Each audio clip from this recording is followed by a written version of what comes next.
At nandito po ang MD Studio sa Sinag Digital Media ng Battle of the Bands Preliminary Finals. Hi, my name is Michael, drummer ng Sons of Edu.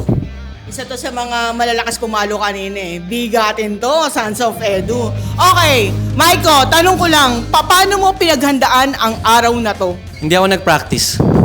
Yun lang number one. Huwag kayong mag-practice kasi pag nag-practice kayo, mawawala kayo. Number one talaga, tsaka load kayo ng pampagaling yun. Thank you. Salamat, Sir Michael. Hi, ako si Edu, manager ng Sons of Edu. Ito ang pinaka-boss ng Sons of Edu, ang utak. Okay, isang tanong lang, sir. Napaka-importanting tanong. Paano niyo po pinagandaan ang araw na to? Pinipare namin yung araw na to, of course, with syempre banding din ng Sons. At the same time, we try our best na parang mag-brainstorm. Pero, unfortunately, lagi silang nagsusurprise sa akin kung ano yung set nila. Hindi ko alam actually.